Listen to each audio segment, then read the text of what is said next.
My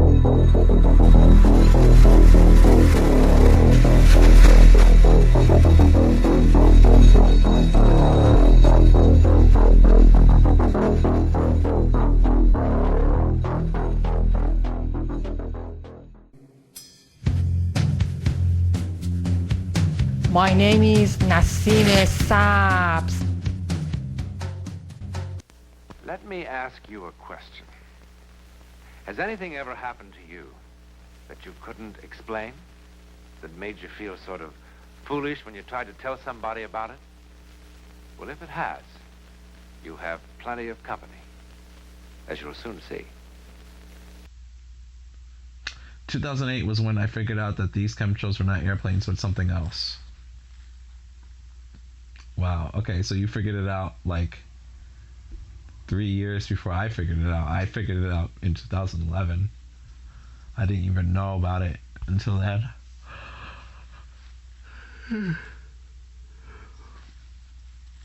Okay. I was going to this area filming chemtrails when this fake plane came directly towards me. Okay, well, that's an interesting thing, because what made you start filming chemtrails? When did you start noticing chemtrails? And what made you start filming chemtrails? You know, like, what made you even like be filming in the first place? That's a question to ask that I would be interested in. Like, where is the origination of all of your things, you know? Because I'm trying to put it together. You know, I'm really trying to put together all of the crazy things that have happened in your life to see if there's any patterns.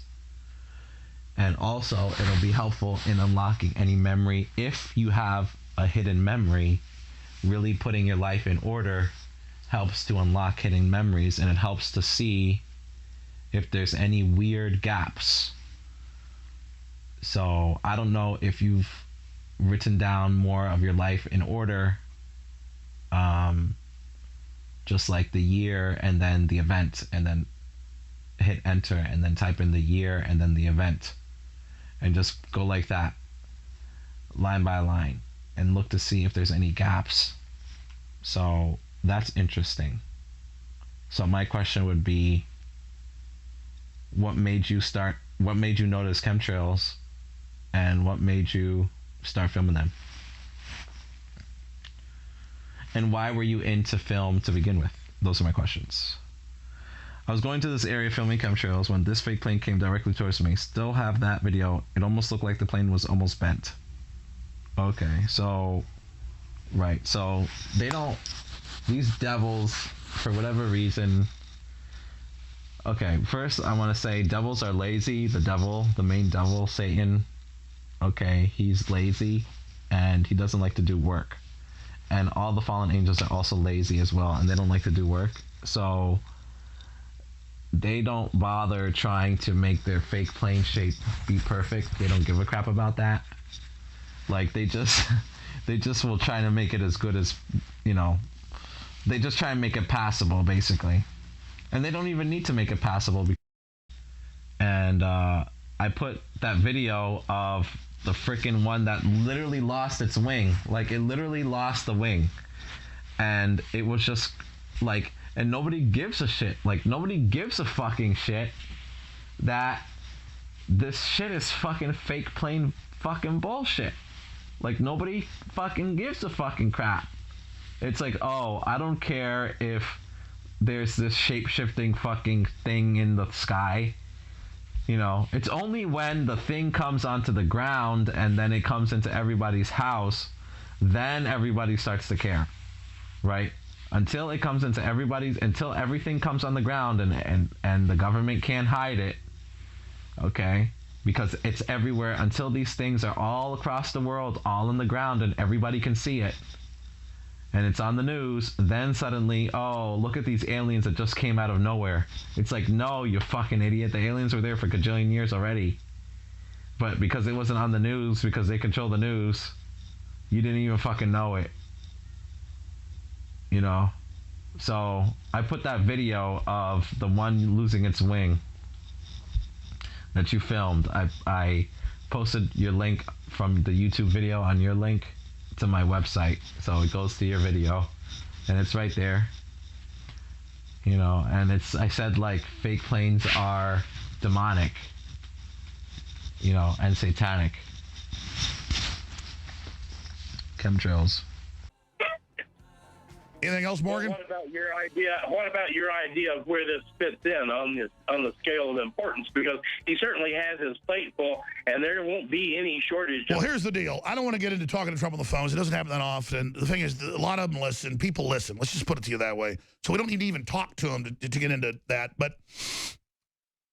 you know, you know what? I can't talk about it. Okay, just believe me. Trump knows what's going on.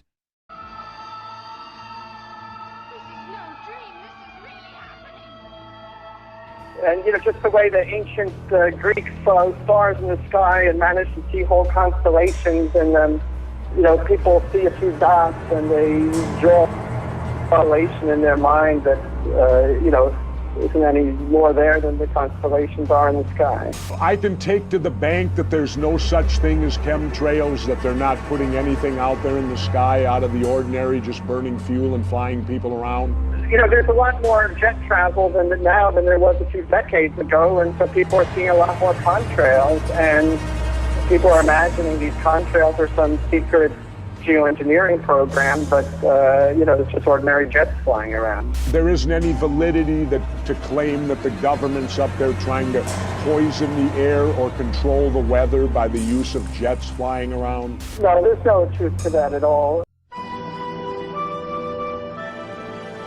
Song of Hologram. More extracts from captured German newsreels. This is said to be the room in which the alleged attempt on Hitler's life was made. This, they say, is where the bomb went off and smashed everything and killed or wounded everybody except Adolf Hitler. How did he escape? Divine providence, say the Huns. A nice, easy explanation for gullible people. Hitler visits the hospital where the injured are recovering. Divine providence evidently wasn't interested in these men who have been badly knocked about and burned. As to where they got hurt, there's no evidence. Anyway, the Führer, looking rather more round-shouldered than usual, goes from bed to bed, commiserating with the casualties. Maybe this is Hitler's double, or perhaps his double was killed by the bomb. Though there are scores of theories, the facts are not yet known. Anyway, the Führer, looking rather more round-shouldered than usual, goes from bed to bed, commiserating with the casualties. Maybe this is Hitler's double, or perhaps his double was killed by the bomb. Though there are scores of theories, the facts are not yet known. We're going to talk about what is perhaps the most ridiculous and outlandish UFC rumor of all time. You're not going to believe it, but we're actually going to be discussing a theory that's been creeping through the internet. It's been lurking through some of these fight camps even. Some of the fighters even starting to talk about it and get freaked out. We're going to be talking about aliens in the UFC. Specifically, we're going to be talking about the theory that there are alien, reptilian, shape-shifting beings from another dimension or from outer space that have infiltrated the UFC and are now fighting, posing as fighters. I know it's ridiculous. For the longest time, I didn't want to believe it myself. But I'm asking you people to open your minds, blaze a J, smoke a little bowl, and listen to the evidence that's about to be presented to you. I'm also going to have some video. And you're going to be blown away by how many fighters are actually aware of the possible alien reptilian threat. People on the internet that believe this theory that there are aliens fighting in MMA, they actually call it the MM alien theory. The MM alien theory, all right? Now, one night, I was cruising through some of the David Icke reptoid message boards on the internet, smoking dope. And I ended up spending 18 hours studying all the research, and the consensus seems to be that aliens actually invented martial arts and taught it to humans back in Asia and whatnot. Now, most people aren't aware of this fact, but the name Jiu-Jitsu literally translates to art of the fighting lizard. Look that shit up. Not only did a superior alien race teach us how to build the pyramids and do sex, they also brought us the technology of the martial arts in order to unite our minds with our bodies. They also gave us marijuana at the same time, and they taught our Bigfoot ancestors how to smoke it before training. This is some deep-ass shit here. And you're asking yourself, why would an alien race capable of traveling the cosmos at light speed give a fuck about fighting on our shit planet in the UFC? Well, have you ever seen the movie Predator? It's sort of like that. These aliens get off on combat, especially with the top fighters of another race.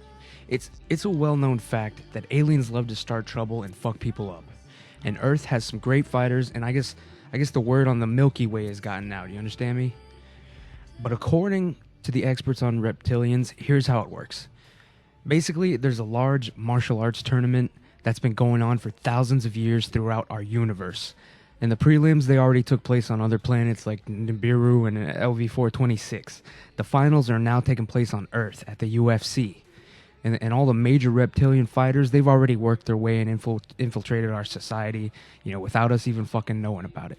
And Eddie Bravo, I love you to death, but with a name like 10 Planet Jiu-Jitsu, you've definitely attracted more than a few lizards to train at your camp, all right? You've probably suspected it for a long time, and now it's time to fucking listen, man. You got lizards in your camp, all right? Now, identifying them, from what I've read on the internet, you can sometimes spot these reptilians because they tend to lick their lips a lot and blink repeatedly. Sounds of it. That's why we had to come here and let you know that the lizard is coming out of retirement. We had to tell you this. Come on. You guys don't care anymore. George, say something. These are your people. Come on, address your public. The lizard will put him out. The lizard will retire him. Finally, listen, everybody, I just want to say a few things. First of all, very happy to be back in Toronto. I love this place. Got a lot of good friends here. Secondly, George, you stepped your game up. That's a lovely suit. And thirdly, no, I am not intoxicated. Yeah. Next question's for Michael. Welcome back to Canada as well. Obviously, George is known for his wrestling. Do you feel like he's the best wrestler you fought in your career? They always have excellent grappling skills and precision striking, above average speed, and they drink blood. That's the dead giveaway. Also, these fighters tend to just appear out of nowhere, all right? They sign up at a gym, and they don't say shit about their past, or they just make up unbelievable backstories. You see that, all right? Good luck finding any background on these sons of bitches. You ever notice there aren't any pictures of Anderson Silva as a kid, all right? It raises the question. Could he possibly be a shape-shifting, short-grabbing, illegal, kneeing piece of alien shit? Think about it. It's also pretty fucking obvious that all of the UFC refs are aliens, all right? Just look at these fucking mutants. Big-ass John McCarthy, those two bald motherfuckers, Herb Dean's weird-ass fish eyes, and those Predator dreadlocks. And don't forget that freakish woman-looking thing, Kim What's-Her-Face. They really fucked up that more for shapeshift, whatever the hell they call it. They fucked it up. But if you think the alien theory is just crazy bullfuck, tell it to some of the real human UFC fighters who found out the truth about the aliens, all right? It's caused some of them to lose their fucking sanity, you understand? John Jones, he can fuck people up like his Bentley, you know what I'm saying? But even he freezes up when you bring up these aliens in the UFC. What would I do in the event of an alien invasion? I'd probably find my family first and find some shelter and some weapons and hide. There's a little known fact about George St. Pierre, and is that he is deathly afraid of aliens. This guy is very scared of being abducted by aliens, so we'd always try to tell a story, have someone come in and say that they were once abducted by aliens to really freak George out. That's one of his big fears. Sorry, George. You're not kidding, though. This is serious business. I'm dead serious. Yeah, this is George's biggest fear. He's, probably the best fighter in the world, and he's afraid of aliens. So there you go. It's fear, and I know it's very stupid, and I don't even know why I'm scared of this, but it's being taken by alien. That's my biggest fear. And I know it's totally stupid, but since I'm young, I'm scared of it. And I remember my dad used to tell me all the time, he's like, "Oh, it's because you're a kid. It's gonna go away with time." Like, no. It doesn't go away. I'm always scared of this thing. I'm always in black, dressed like a ninja when I run. So if a spaceship come to get me, I'll be able to run away from them.